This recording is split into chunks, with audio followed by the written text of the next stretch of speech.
now. Okay, so welcome everyone to this webinar, free webinar to give you some tips really and some insight into how we can tackle this sometimes quite complicated topic or popular topic of emotional eating. If there's any questions, then feel free to write them down and then we can save them till the end and you can jot them in the chat box, or I'll unmute you and you can say them in person. If there's anything technical throughout the talk, as in you can't hear me or you can't see anything, then please shout, someone type in the chat box. That'd be really, really helpful. Okay, so we're going to be looking at 5 tips: understanding the physiology, limiting the labeling, diluting the scenario, finding freedom, not failure, and getting out of your own way. And at the moment, they might not mean much at all and might seem a bit airy-fairy, but hopefully by the end, you'll have 5 distinct areas that we've looked at. And if you stay till the end, I've got a little present for you. So do you ever feel like you can't stop snacking and eating things that aren't beneficial to your health, even though you know they're not beneficial to you? Do you feel like you wish that you could just eat a little bit of something and not finish the whole packet? And do you feel like you just want to stop thinking about it and sort it out? You might feel like you've got to stop yo-yoing, like one minute you're eating really healthily, the next you have a bit of a blowout, the next minute you're eating really healthily, and you're kind of fed up of that way of living. You might feel like you need some direction, some clarification, and maybe some inspiration and some motivation. You just want a clear path to follow that's not too complicated. So in this webinar, I'm going to give you 5 tips that have helped me to break this pattern of emotional eating. And I expect that different things will resonate with different people. And it's quite different for each person, the solution to this kind of area, but I hope there's some kind of tool that you can take from my journey.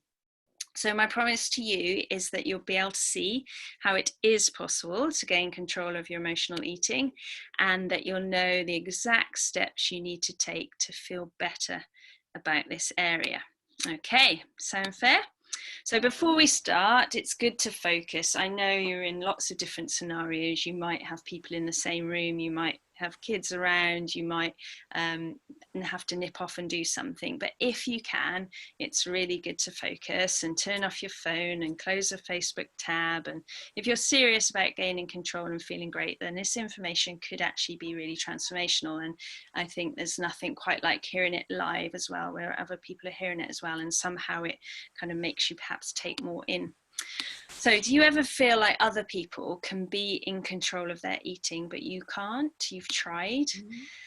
Well, you 100% can be. And believe me, I really felt like that. I spent a lot of my childhood, teens and 20s overweight and at times obese. And I always looked at other people and thought, oh, they're so fortunate to be slim, or they're lucky that they've just sorted it out, or how come they don't think about food all the time, but I do.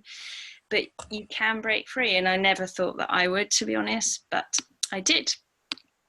So my mission is to support, encourage and motivate people like you to lead a healthier, balanced life and to gain freedom in this area. So my question to you is, would you love to be one of them? And this is jam-packed with valuable tools ready to apply straight away. So are you with me? Let's go. So who am I? So like I said, I struggled with my weight and health in childhood, teens and 20s. I'm a personal trainer and a nutritional advisor. I founded FitFish almost 10 years ago now, which mainly runs retreats, kind of in person usually, but sometimes online, and provides lots of recipes and support and encouragement in online communities. And also I run the Healthy, Whole and Free course. I'm an eating behaviours coach. And as I said, I created Healthy, Whole and Free, which is a 12-week program to help people overcome these kind of obstacles. And I love to inspire, motivate and support Christians just like you to gain a healthier balance in body, spirit and soul. I've done a lot of things right, but I've also done a lot of things wrong. And I'm a firm believer that the hard road gets easy and the easy road gets hard. So if you put some groundwork and some effort in, this applies to most things in life, then things down the road get easier. But if you kind of take the easy option now, then things might get a little bit hard later on. And that does apply especially to our health and our mobility. So sometimes it really is worth putting in the effort early on, even though it seems a bit hard to start with. So firstly, what is emotional eating? Well, one of the definitions is that it's eating for any other reason than hunger. So it appears slow. So physical hunger would appear slowly. Your stomach feels empty and starts to rumble. You might feel a little bit lightheaded, a bit faint. You desire a variety of food groups. You're not craving a particular food. You just want your next meal. And you respond to your body's signal when it's satisfied, and you feel no guilt about eating. And emotional hunger, on the other hand, it appears quickly, sometimes from out of nowhere. You crave only certain foods. You don't crave a vegetable stir fry if it's emotional hunger. Eating makes you feel good initially, but then you just feel a bit rubbish and you feel a bit guilty, and you don't feel a fullness after eating. It can occur even if you've just had your dinner, even if you've really recently eaten. And there's many types of emotional eating, and I won't go into detail with you here because there's many, many types, but hopefully throughout this you'll get a bit of a glimpse.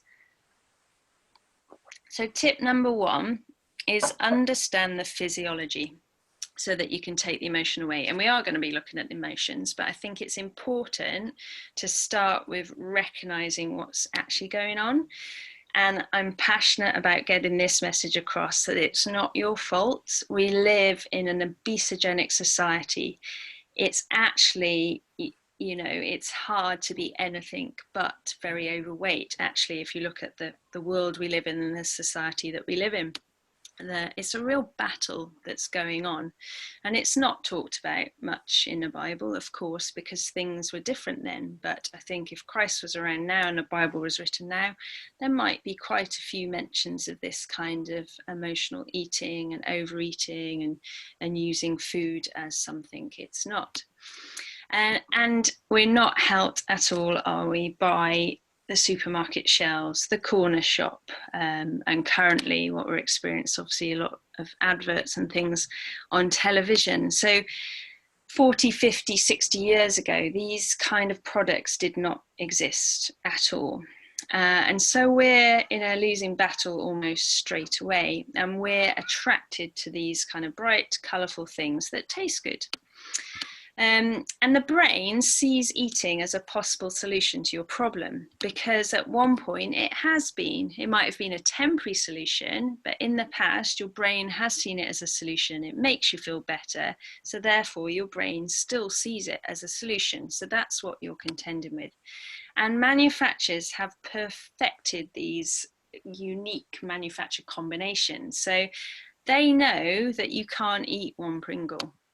They know that you can't eat a quarter of a bag of popcorn and put a peg on it and put it in the cupboard. They have made these amazing combinations, the perfect combination of salt, sugar, and fat in most cases. And imagine if I was to offer you a bowl of sugar with a spoon and say, have as much as you want, go for your life, have as much as you want. Then I'm guessing you probably wouldn't have much. You might have half a teaspoon or something like that. And the same if I was to hand round a bowl of butter and say, have as much as you want, go for it.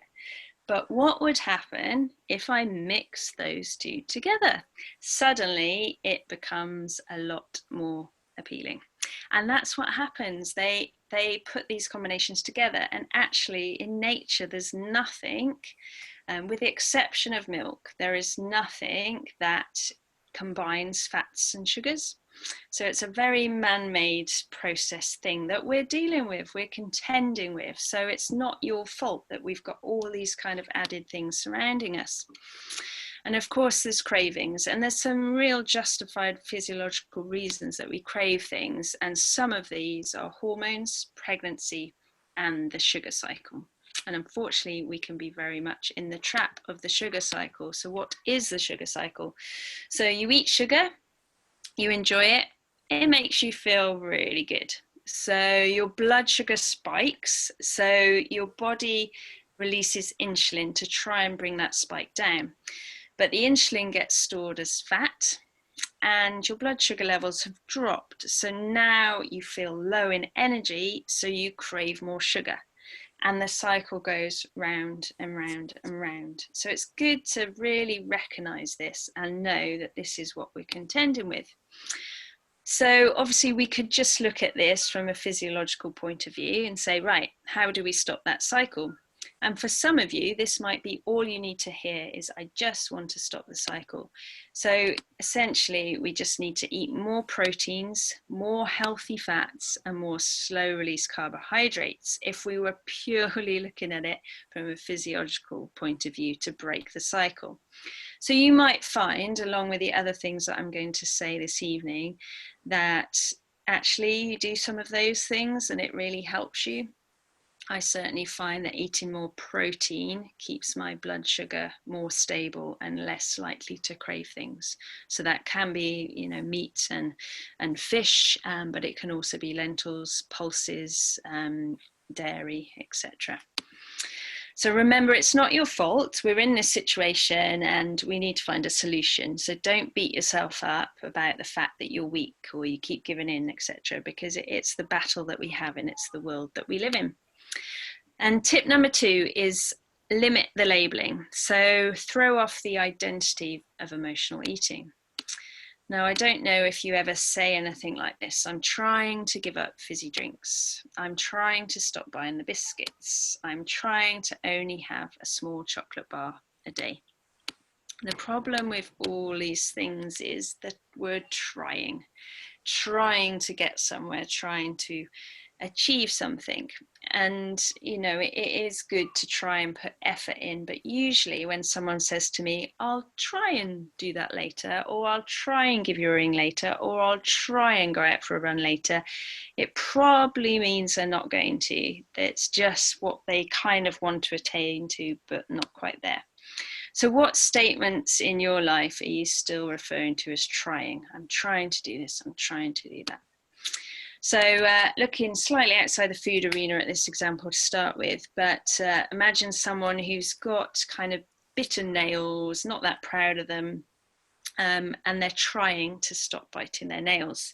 But one day they get given a voucher for a manicure and they have them made look really nice. And suddenly they are a person with nice nails.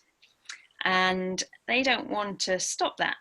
And they want that new identity of someone with nice nails. So they stop trying, they just are.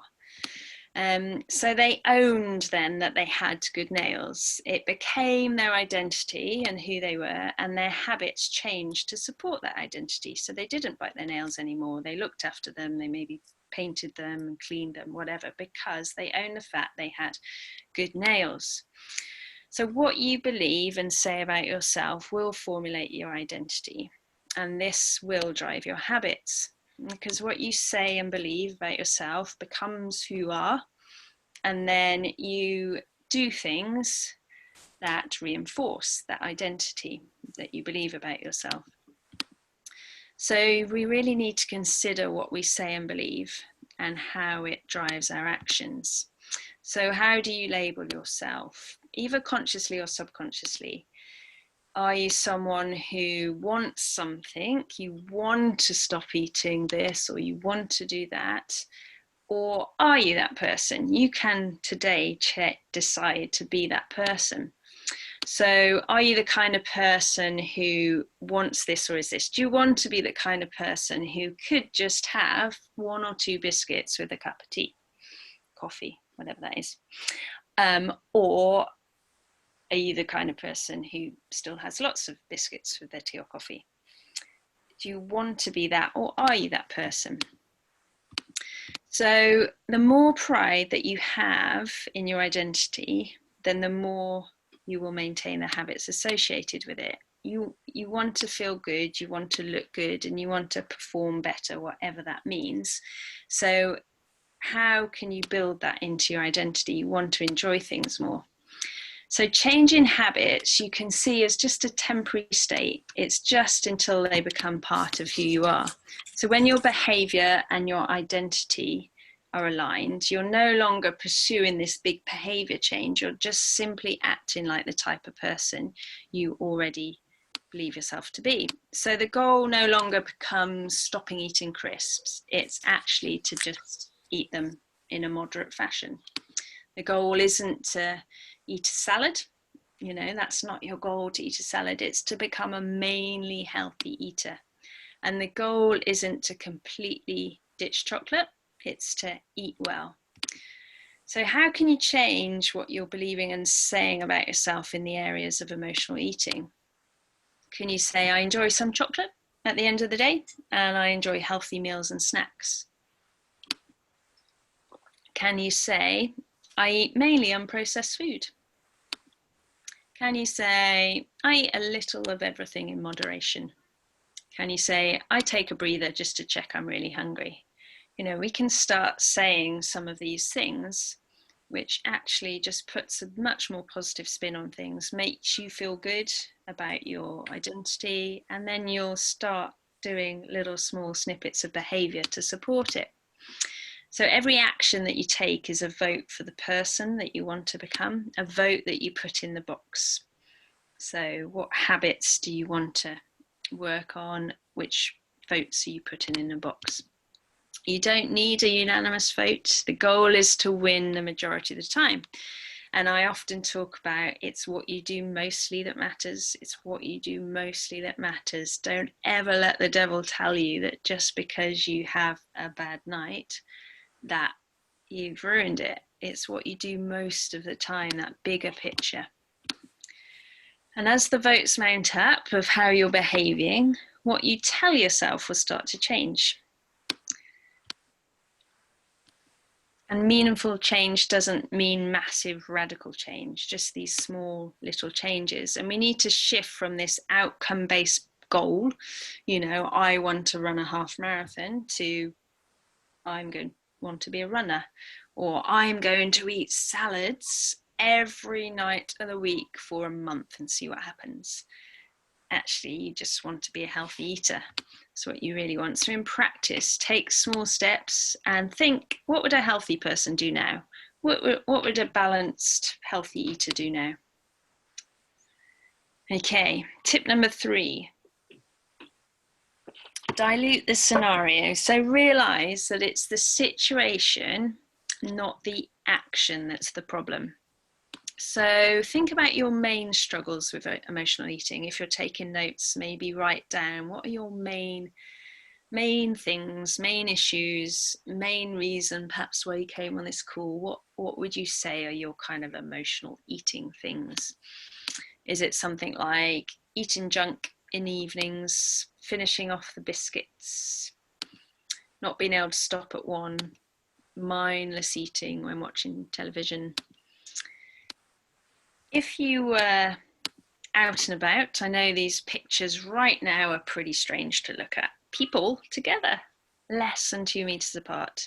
So if you were out with your friends, if you were going shopping, if you're at church, or if you're on a bike ride, I thought this picture was quite funny because I've never looked like that when I go on a bike ride. But would you be doing the same mindless eating? Would you be finishing off a bag of biscuits while you're walking along with your friends? Would you be just eating as you go around a shop? Would you be sat in church finishing off a bottle of wine? Maybe don't answer that. But basically what I'm trying to say is it's not the action that's the problem, because you don't do it in other scenarios. I'm just checking the chat box to see if people can hear me. Nor me on a bike like that, no. It's quite funny. I thought I had to put it in because it was so unlikely. So when you're in these scenarios, you're not probably doing the action that you talked about.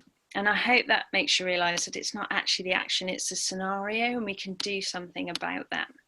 So there's two elements when it comes to emotional eating. There's the stresses and the triggers. So there will most likely be an underlying stress. And these are things like, it could be something quite simple and straightforward like boredom. It could be loneliness. It could be anger. It could be upset. So there's a long list of things that could be your underlying stress that either you're aware of or you're not aware of. Boredom, is one of the most common ones, probably particularly at the moment for lots of people.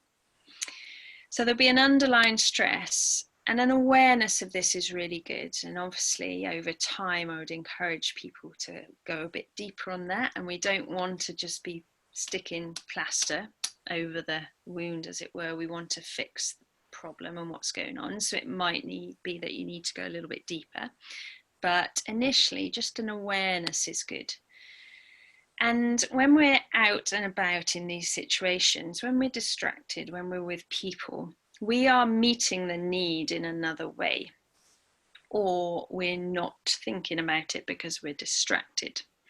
So we might be meeting our loneliness need, we might be meeting our boredom need, we might feel happy, or we might feel closer to God, we might feel connected to other people, which is allowing us to meet our kind of stress in another way and be satisfied. But when we're not in those scenarios and not distracted, then there's probably a trigger that makes you do something. So what are the triggers in the scenario for you? And these could be things like, there's a cold bottle of wine in the fridge, you know it's there, or you see it when you get something else out. That's your trigger. You're like, yes, yes. Kids are in bed. That's a really common trigger for a lot of people. Kids are in bed, chocolate and wine. TV on, maybe that's a trigger for you. If the television's on, you find it really hard not to snack or not to drink. Maybe just seeing the crisps is enough. If there's an open packet of crisps, that is your trigger. Or maybe being offered something. You weren't thinking about food at all, but you've been offered something and suddenly you want it. Or just remembering there's cake, and maybe all day you're thinking there's cake in the cupboard, I know there's cake. So those are your triggers. So how can you dilute the scenario that you're in so the trigger isn't as strong or obvious? So how can you pour other things into that scenario so it essentially becomes something a bit different? So obviously we can't recreate going out to the shops or seeing people or things at the moment, but you could do something like a bike ride or go out for a walk. So how can you change the scenario and therefore maybe even diminish the trigger or make it a lot less likely or a lot less powerful? And you're not looking to do this every time. I would encourage you just once or twice in the next few days, few weeks, just stop and think or do something a little bit different. So it could mean occupying your hands when you're having a glass of wine, doing something else, doing a craft, going on your phone, whatever, but that might be another issue. Do something alternative. As soon as the kids are in bed, don't go into the kitchen straight away. Go off to another room, do something different, sit down for 10 minutes with a cup of tea, read a book, do some clearing up, whatever it is. Don't go straight into the kitchen. Have a filling, healthy snack. There's nothing wrong with eating. If you're hungry, maybe just have a filling, healthy snack that will make you less likely to pick. Put the crisps to the back of the cupboard. So this is one of the easiest things to do, is to take items away from eye level. So in the fridge, so you don't have the kind of chocolate mousse or whatever you keep in the fridge, the wine, you don't have it visible, it's shoved to the back somewhere. But what is visible is a box of cherry tomatoes or chopped up cucumber and carrot and some hummus or whatever it is, that when you have those moments where you're like, I'm in the fridge, don't even know why I'm in the fridge, but I came to the fridge and I need to take something while I'm in the fridge, so I'm going to have that and grab something, you know, not as good for you. But for those moments, you could have something very visible and eye level that's actually good for you. And putting crisps to the back of the cupboard, putting things out of eyesight, that's one of the easiest things to do. Buying smaller portions. I know someone was talking the other day about, instead of buying, you know, a big bag of crisps, the only other option was to buy a multi-pack bag of crisps. But of course, there's still a big bag of crisps and they still all went. But can you do something that means, it might mean you spend a little bit more money, but actually overall, will you spend less because you're having a bit less of it? Can you ask family and friends not to offer their snacks or not to leave them around? And this, you know, you might feel a bit like, oh, well, that's no fun. But actually, if you wouldn't have had those things anyway, then they're not particularly doing you any favors. And if you really don't want to be eating them, maybe it's time to just have a little word. Or can you distract yourself? And I know that I used to read articles like this in magazines and things, you know, go out for a walk, call someone, do some craft. And I'd be like, yeah, whatever, it's not going to solve the problem. But actually, have you tried it? Because there's a lot of research that if you do something else for 10 minutes, you forget what you wanted and you just get absorbed into something else. So can you try the distraction technique?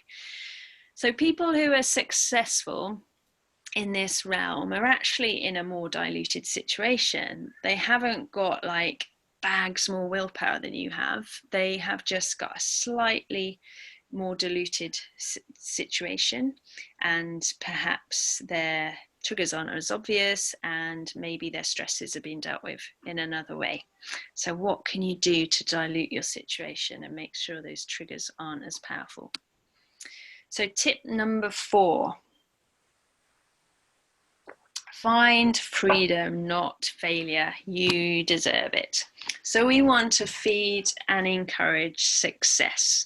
We want to feel good, don't we? We don't want particularly this road to be really, really hard for the rest of our lives. We want to feel good. We're looking for something to make us feel good. And this goes back to the sugar cycle. So you eat sugar and enjoy it. It makes you feel good. And we want that. We're humans. We crave that kind of feeling good. And we know that we should get all of that from God. But hopefully we do. But also we kind of want to feel it in our day-to-day lives as well with other things. We want to be happy, and we just want to feel good. So we need to have some kind of reward cycle going on.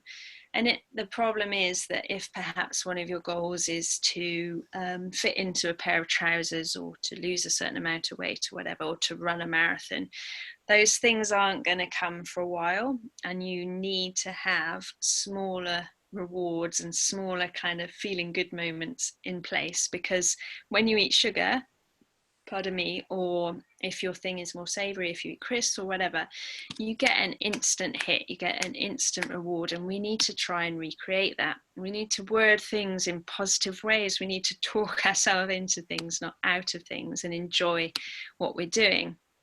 And you need to enjoy what you're doing and feel good about it, and not think and feel bad about all the things you're not doing.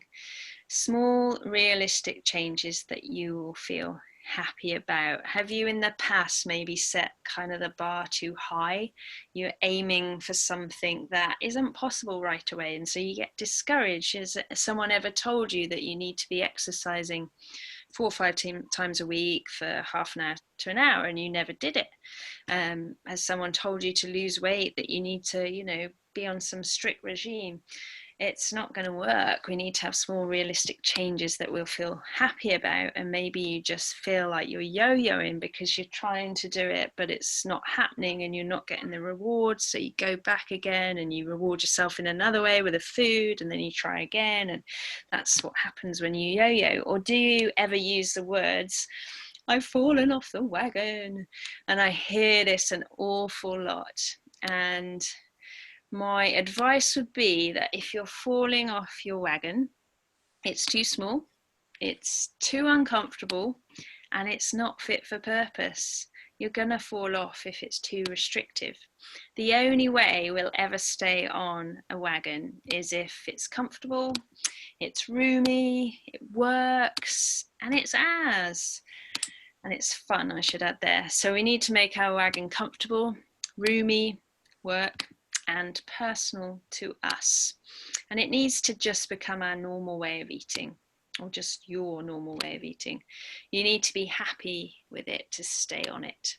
So any kind of tight restriction diet doesn't work. And this is connected to emotional eating, because a lot of emotional eating I see is when people are restricting themselves and therefore need to break out.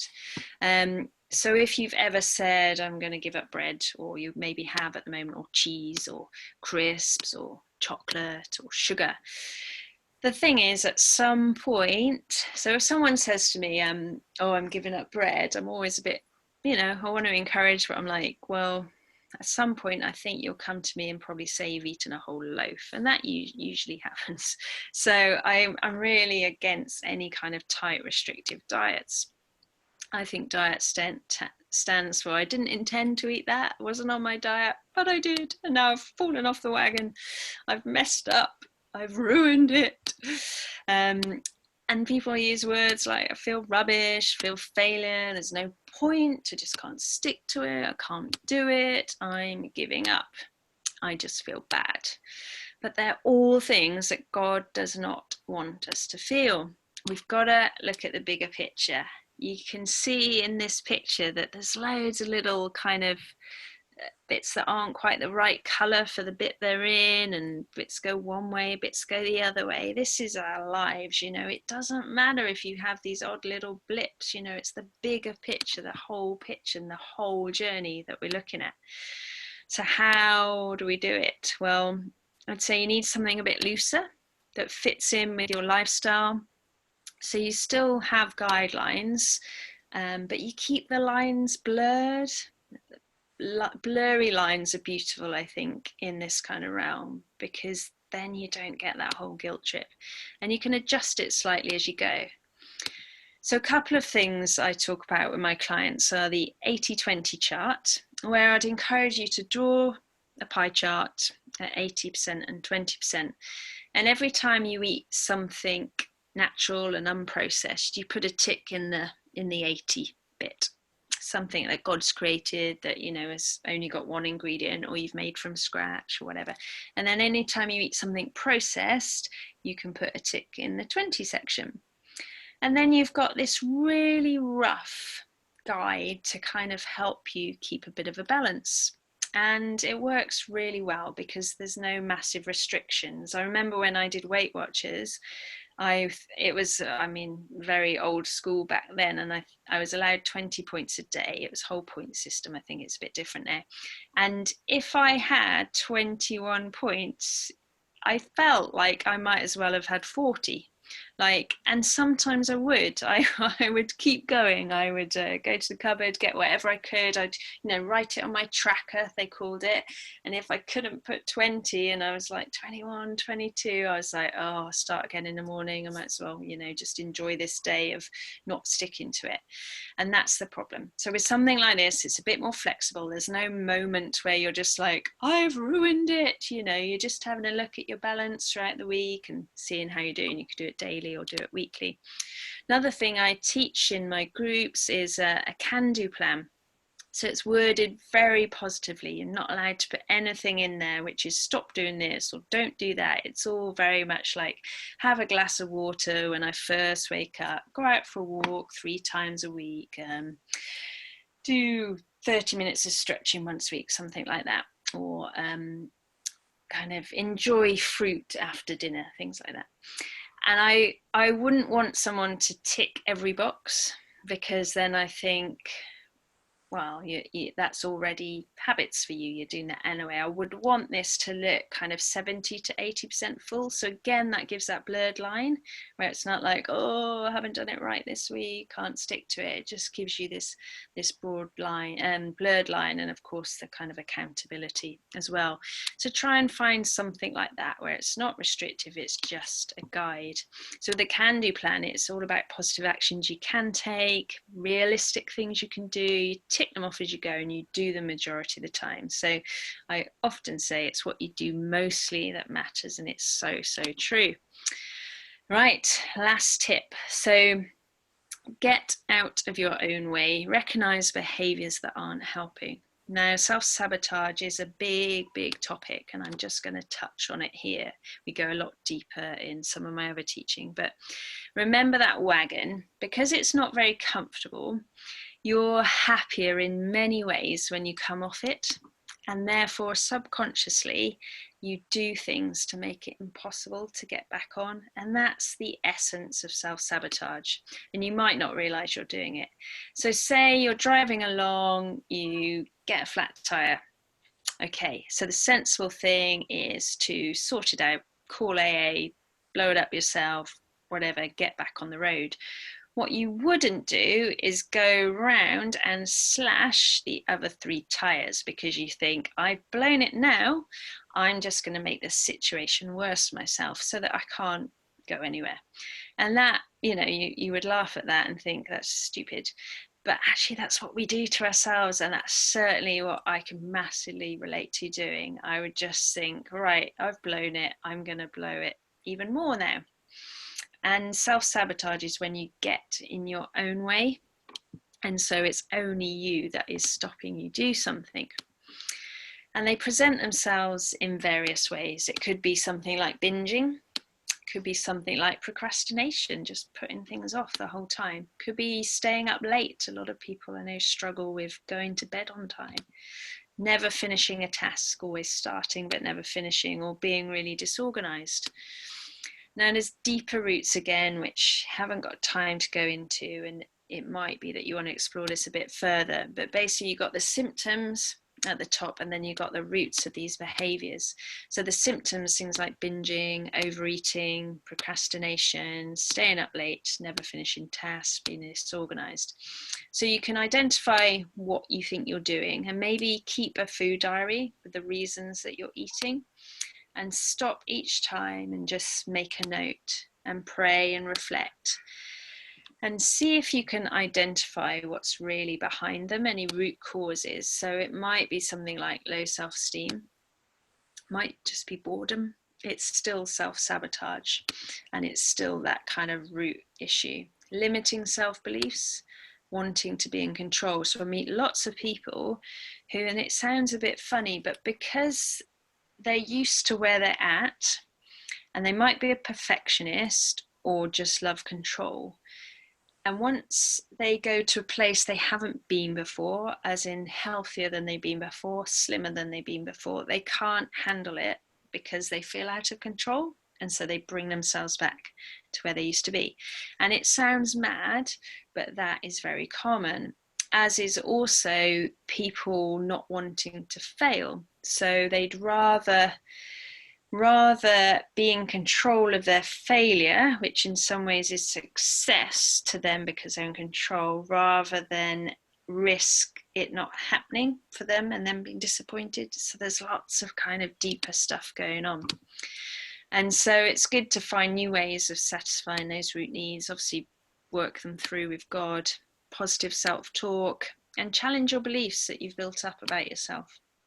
And remember this bigger picture. And it will take time to work through some of these things, but sometimes it's just an awareness. That's all you need, is to just be aware each time of why you're doing something. It will take prayer. It will take some leaps of faith sometimes to let go of our control and let God be in control of our journey. It can be quite scary.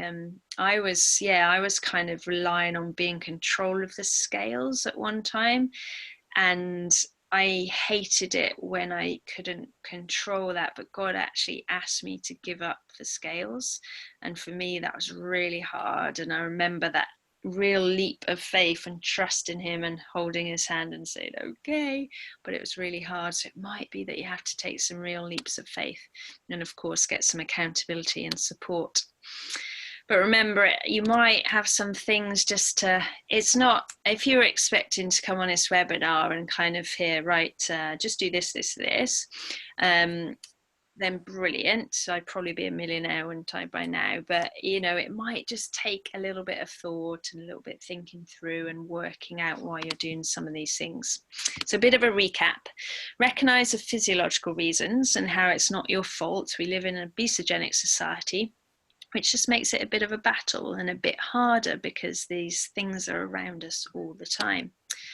Identify yourself as someone that you want to be, and the habits and the behavioral changes will follow. So what does that mean for you? What do you want to be? Do you just want to be healthy? Do you want to be a person who doesn't eat after 6 o'clock, or what do you want to be? Dilute the scenarios and reduce the triggers in your life. I think this was one of the most powerful things for me, was realizing actually it wasn't the action, it was the scenario and the triggers. Do what makes you feel good and want to carry on. So there's been lots of research lately about, I was listening to something the other day about a GP who, you know, would tell his patients sometimes to go and exercise 3 to 4 times a week, 30 to 40 minutes, and really encourage them. And they go out of their surgery saying, yep, I'm going to do that. But they come back next time for a checkup and they haven't done it, and they didn't get to the gym, and it's too far away, and they're not really sure if they can afford it. And then he kind of took off his jacket and he's like, right, I just want you to do 5 minutes twice a week. And he just showed him a quick workout, and off he goes. And a month later he comes back and he's buzzing. He's like, oh wow, yeah, I do it every day now just because I enjoy it so much. And so do things that make you feel good and want to carry on. Don't kind of try and take big leaps. Just really kind of praise yourself, reward yourself for these kind of little steps. And investigate the reasons why you self-sabotage. If you think that is a thing for you, it might be that you're nearer the end where it's kind of physiological. It's a bit about the triggers and just the situation you find yourself in the evening. There's actually not a lot deeper going on, but you might think, actually, yeah. I know some people say that when they've got this kind of barrier with a certain weight that they can't get below, and that can be a little bit of self-sabotage and kind of exploring unknown territory and everything. And some people also, when they get smaller, they're not comfortable with the kind of comments and feedback and things like that. So sometimes there can be some deep stuff going on. So where to from here? Let me ask you a question. Would it be worth continuing our journey together if it allowed you to firmly root and establish healthy habits? If it allowed you freedom in this area of your life, if it saved you time and money trying to find a solution in the future, not forgetting time and money spent being more unhealthy than necessary. So I just want to talk a little bit about my course. I hope that's okay. So Healthy, Whole and Free is a 12-week online breakthrough course. It's 12 weeks of support, accountability and learning to overcome obstacles, break down barriers and find freedom for your body, spirit and soul. And it's based on this verse in Thessalonians: may God himself, the God of peace, sanctify you through and through. May your whole spirit, soul and body be kept blameless at the coming of our Lord Jesus Christ. So I feel like I've got loads more I can give and loads more I can help you with. I'd love to give you 12 weeks of concentrated, focused time. I'd love to help you get the foundations right now and then get the benefits for the rest of your life, and help you to change your limiting beliefs and break unhealthy habits and develop new healthy ones, and tackle obstacles that you have, maybe that you don't even know you have, step by step, and gain a healthier balance for the rest of your life. Who's it for? It's probably for people who appreciate a little bit of accountability and support, like learning new things, like taking things on board, like that kind of camaraderie and working on something together. If you can spare maybe an hour a week, that will be helpful to listen to the teaching that I do each week. Who's it not for? If you feel pretty sorted and couldn't particularly relate to anything I was talking about, and you're better kind of doing it alone, then it's probably not quite for you. So let's take a little look. So get a bite-sized Bible verse directly to your inbox, which is directly related to the course and the topic that we're doing on, which really helps. Daily encouragement, so you're not doing it alone. weekly themes and teaching. So every week there's a different theme, which I'll come on to in a minute, and a weekly group teaching course. So a call a bit like this, where you can listen later if you can't make it, and we have chance for Q&A and coaching and everything at the end. And then a high quality Facebook group for support and encouragement. Any questions, you have answers pretty quickly, so you're not procrastinating or wasting time. There's weekly accountability to your specific goals, so you can feel secure knowing that you'll make it. My can-do plan, goal setting system, help you get that sorted. And a massive portal of information, giving you trackers, cheat sheet, recipes, videos, etc. A buddy system. So if you like accountability, support, friendship, you know, you're missing that side of life at the moment, then that's probably for you. It's optional, but you get a buddy to who you can message and text and speak to and whatever as you go through the course. And then an online party at the end where we will all celebrate together. This is what the portal looks like. Interesting picture of me there. We've got different modules and lots of videos and documents that we look at. And these are the modules. So we do Foundations to Freedom, Breaking Lifelong Unhealthy Habits, Overcoming Self-Sabotage, Conquering Cravings and Emotional Eating, A Little Break, Motivation and Mindset, Food in the Kitchen, Cooking for Others, Reflect and Challenge, Out of the Norm, Tight on Time and Short on Sleep, Celebrating and Moving Forward. Okay, and then you get some bonus modules, so exercise videos and a module called Super Spices, which I should probably reword. It's a bit more like kind of cooking from scratch. I know for some people, you know, you never really done that. Others of you well experienced, but can be helpful for some. So yeah, you get the Bible verse prayer, the portal, the Facebook group. And in a Facebook group, I mean, you probably all know how these works, but just kind of sharing and inspiring each other. And then you get the weekly teaching and accountability catch up, which is great. You've got others on a similar path to you. You can be really supportive and honest and inspiring, and you've got your teammates and coaches all rolled into one. So what do others say? I just want to show you a few thoughts. So Helena, I have been so mindful of what I'm eating. I'm still losing weight as my clothes are getting looser. God is good, and I feel at last he heard my cries for help through Healthy, Whole and Free. Claire, this course has really helped me refocus on so many different levels of struggles I've been facing. Something must be working. I feel different, and oh, I've lost 16 pounds already. I'm not on any kind of diet. Joe, I feel fantastic. I genuinely feel that my relationship with food has been transformed. This course is life-changing. I recommend it to any Christian. During the course, I haven't eaten food in negative context once, and I've lost well over a stone. And it's, of course, not about the weight loss, but it's a nice byproduct, isn't it? And for some people, you know, that's what they want as well. There's also videos on the website you can have a look at from people. So how much is it? Well, it's just £197, or you can pay weekly. And there is an upgrade, which means that you get unlimited coaching calls with me, 50-minute ones, and unlimited food diary checks. And that's valued at £347, but that's just £247. So you save £100.